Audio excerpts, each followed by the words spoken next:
Hi everyone. In the previous video, we did find out a way to calculate the derivatives using computational graph. We will try to see how to exploit the computational graph to calculate the gradients in backward propagation of neural networks.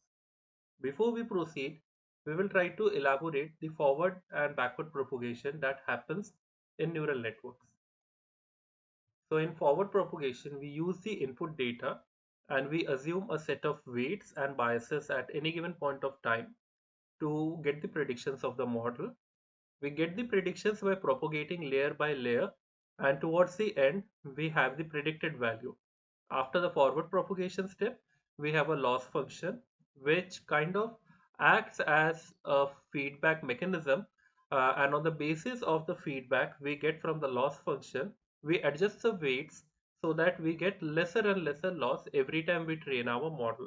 The process is done iteratively, which means that at each iteration we do one forward step and one backward step, and we keep on doing the iterations as long as we are able to reduce the loss.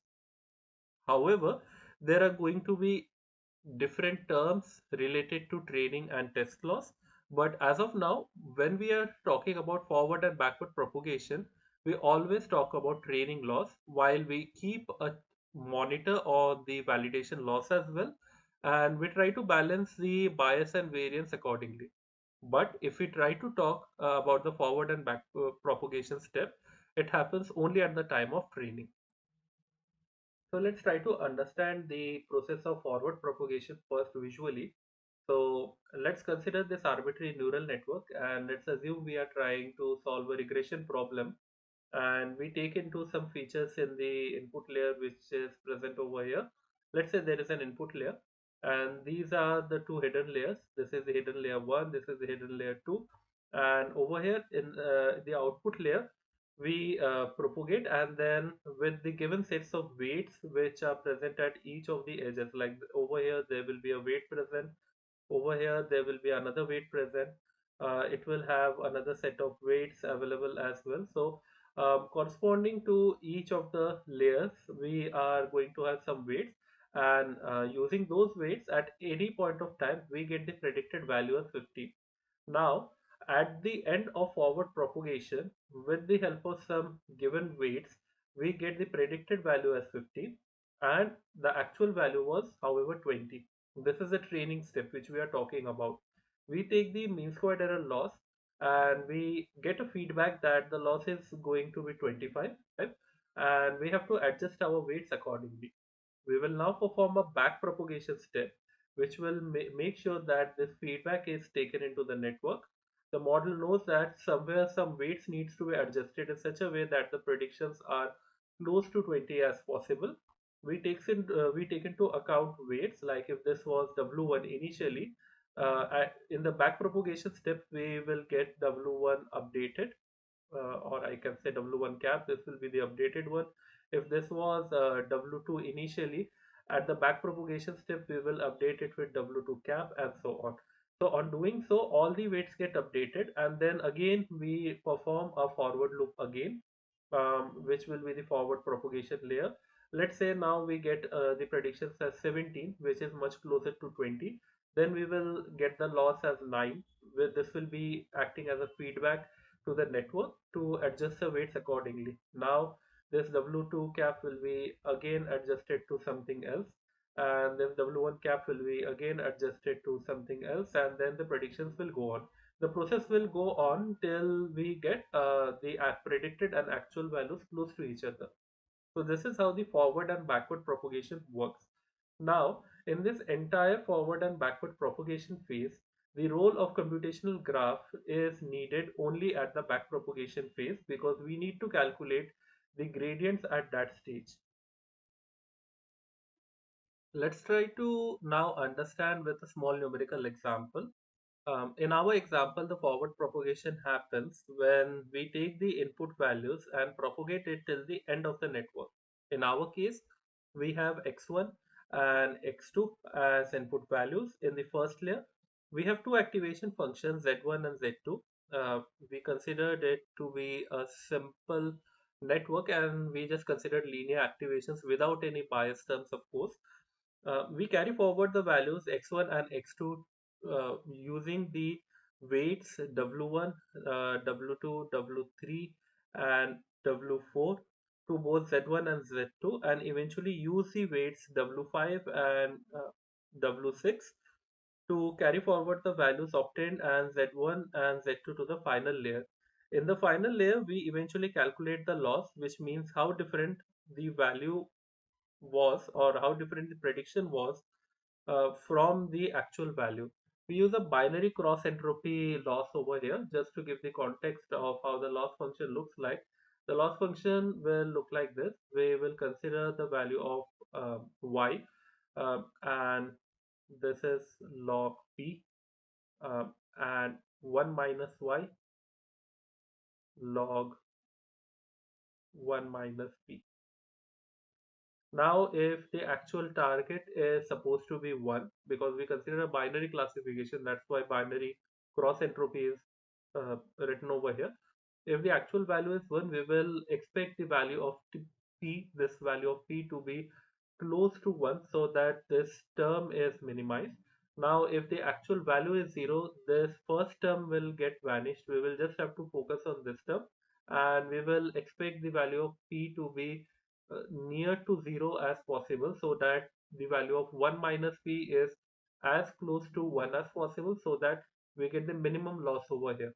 So that's the entire premise of binary cross entropy loss function. Now, if the predicted value and the actual value are similar, we say that the model is performing good, which means that if we are getting high enough value of p from the last activation function we have, sigmoid activation function, we will say that the model is performing good when the actual value of y is 1. Sometimes the value may be different. We will have to train our network. Training a neural network means updation of weights and biases, as we have discussed previously. This updation is done by using backpropagation. The main requirement of computational graph in this scenario is to use it to calculate the gradient of loss function with respect to the weights, especially the ones in the initial layers. Just imagine the calculations needed to compute the gradient of L with respect to W1. That is, we are talking about del L by del W1. Uh, Here W1 is interacting with Z1, W5, and eventually the loss is calculated. The chain rule used for calculating the gradients may be tough to find. The chain rule will be determined by computational graph. So before jumping into the backward propagation step, let's start with the forward propagation step and see what all calculations we are able to do if we start with x1 and x2 and reach till z3. Let's look at the network carefully. At point Z1, we have mentioned that we have a linear activation function. It takes into account x1 and x2, and also it multiplies with the weights W1 and W2. So at point Z1, we get x1 W1 plus x2 W2. Likewise, at point Z2, we get x1 W3 plus x2 W4. And at Z3, since the value of x1 and x2 are already present in Z1 because of the linear activation function we have used, we proceed forward with the computation of Z3. And Z3 is actually going to be a probability value which is going to be between 0 to 1. Now, this is the loss function which we have.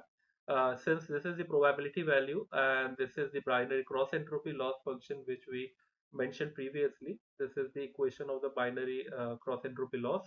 We replace the value of p with z3 obtained over here, and then we try to find out or we try to figure out what the actual loss is going to be.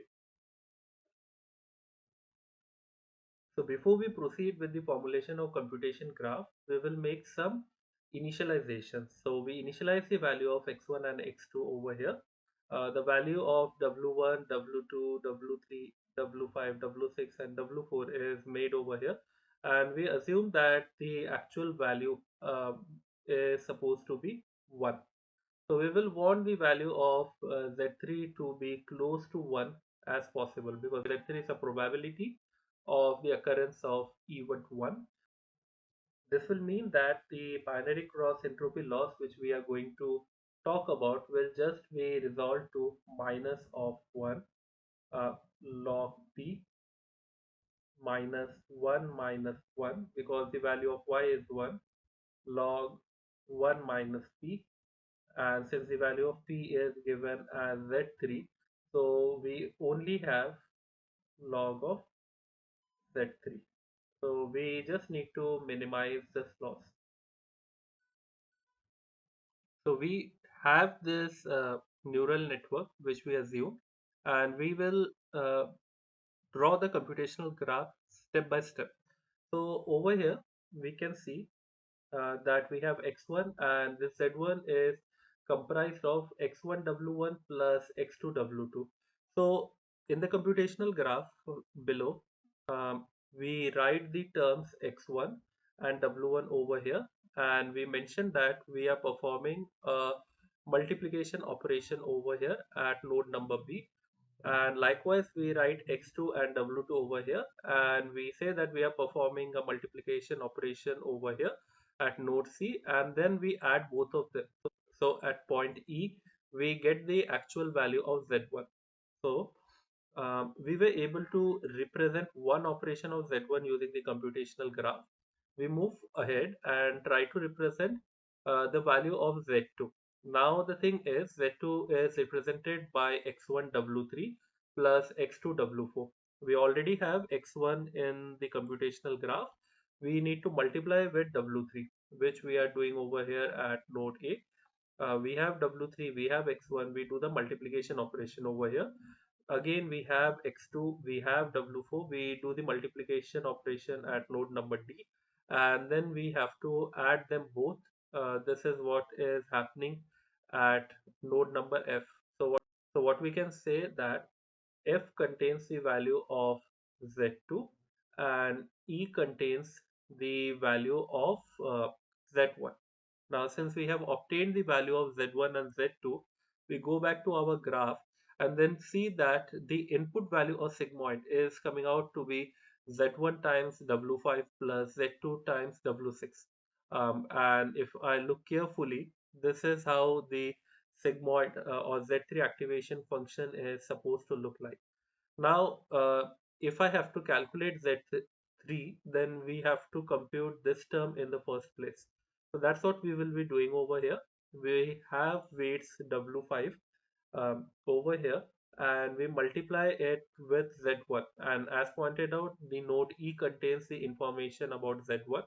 We do the multiplication step at node G, and likewise, the node F contains the value of Z2, and we have the weights W6 over here.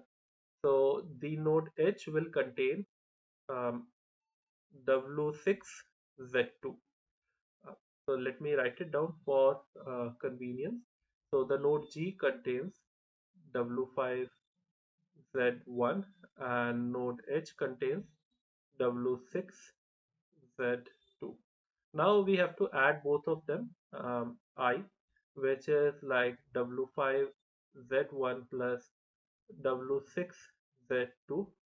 So I stores the value. Now the entire Z3, if we see carefully, it's pretty simple. 1 upon 1 plus e raised to minus of I, because we already computed the term which we had to compute and have stored it in I. So we proceed with uh, creating a graph for this term, which involves first of all multiplying the value of I with minus 1, which is done over here at node J. Then we take the exponentiation of it, uh, which is done at k. We add 1 to it, which is done at l. We do 1 by x, which we have done over here, um, and eventually we take the log and multiply with minus 1. Now why we are doing this term specifically is because of the fact that we assumed a binary cross entropy loss function. So the binary cross entropy loss function was log of Z3 with a minus sign. So in this computation graph, we were able to model the entire forward propagation step. Now we will tabulate the values in terms of the derived and actual values. As a next step, we do from what we did in the previous video. We already have labeled all the mathematical operations as A, B, C, D, E, and so on till O. And we will try to find out what actual values these nodes are containing with respect to the initialization we have done previously. So on the right hand side, we have the computation graph and also the assumed values which we have taken previously. And we will start with each of the nodes. Like we start with node A. Over here, we are doing one operation where we are multiplying x1 with w3, which we mentioned over here. We take the value of x1 and w3 from here and say that the value of node A or the value at node A after performing the multiplication operation is 2. Likewise, if we consider the node B, we perform x1 w1. We have the value of x1, we have the value of w1, we get the actual value as 1. Likewise, in C, we do x2 w2 and at node number D, we do x2 w4. We do the calculations, we get the actual value. Now, if we proceed to E, we are adding B and C. So we are doing actually x1 w1 plus x2 w2 over here, and as pointed out previously, E already contains the value of z1. So we just do the step B plus C as we are doing, because we just propagate with whatever values we have at each step as we move further in the computation graph. So the value of E gets replaced with B plus C. Likewise, the value of F gets replaced with A plus C. And F was actually having the value of Z2.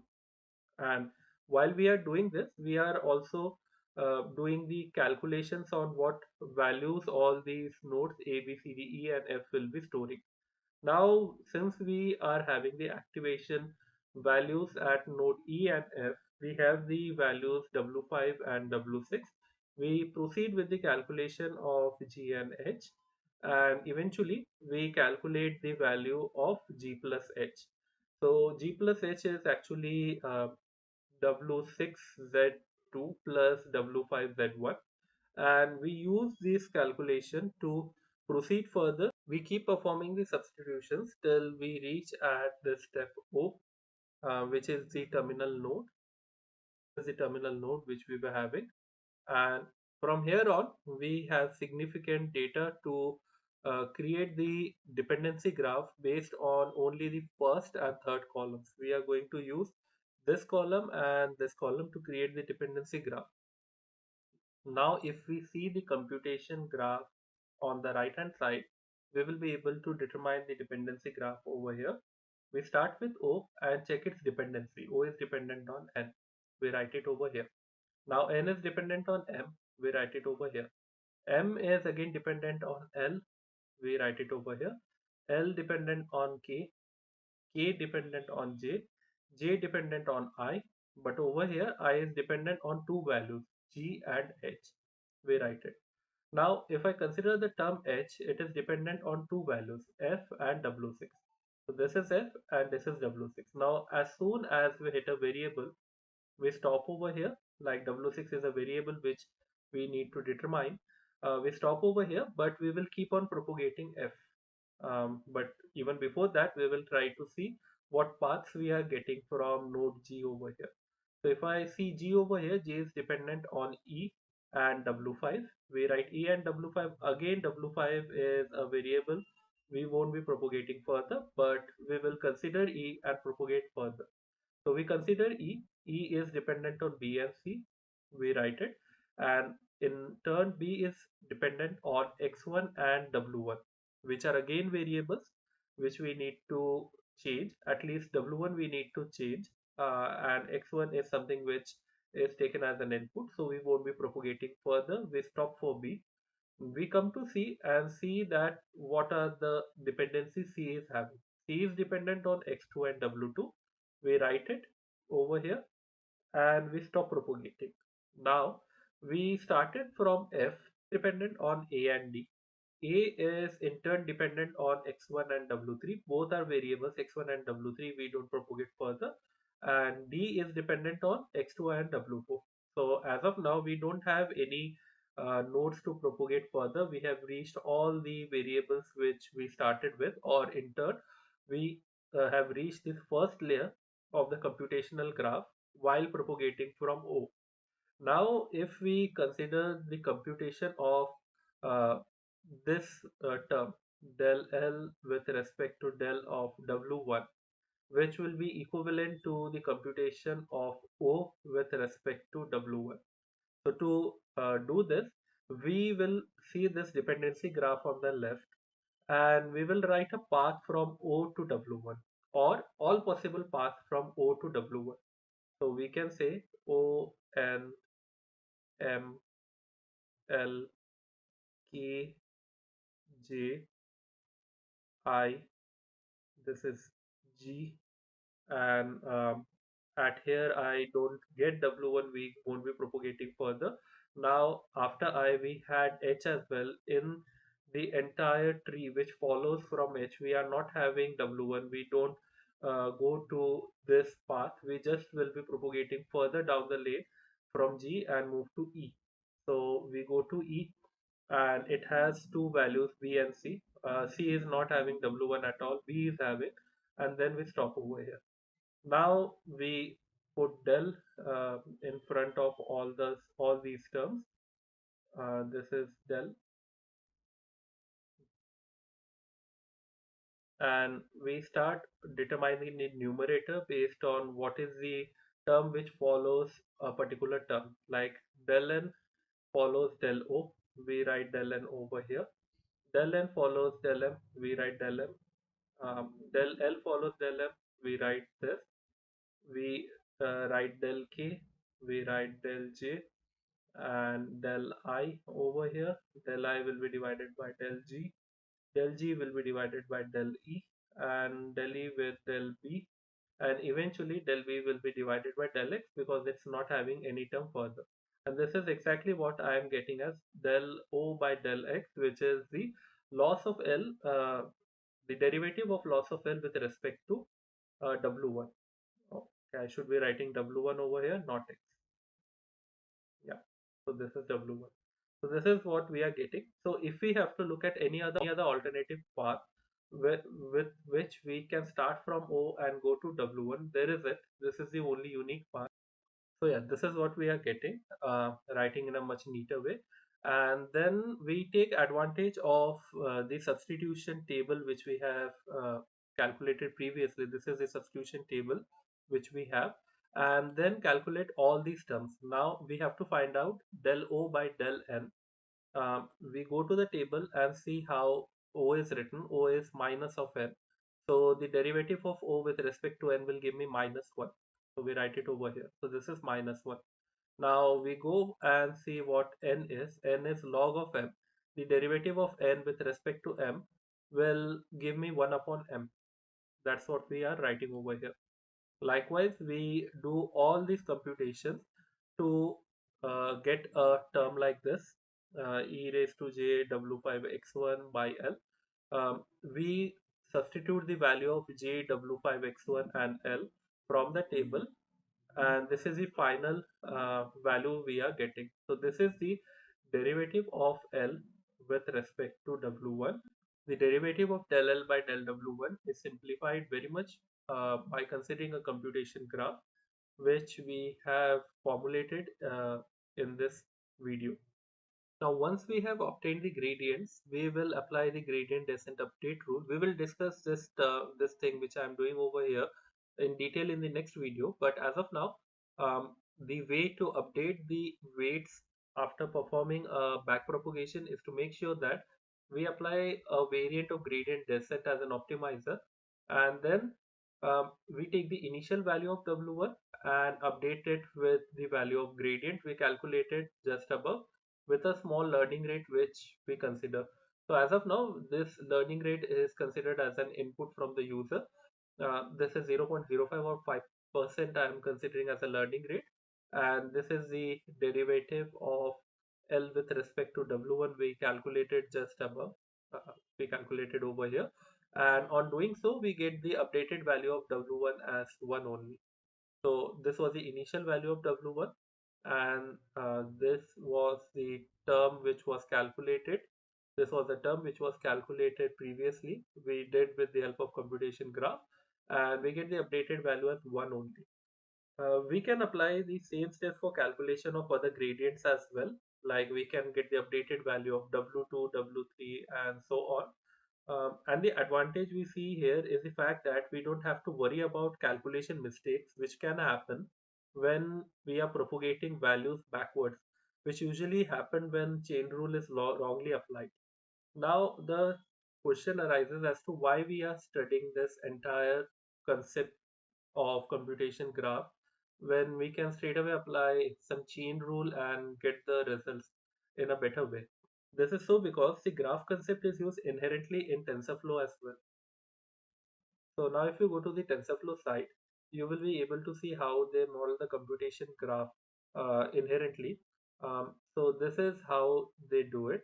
So this is one example of how they were able to model a neural network using computation graph, and they have given some computation benefits as well.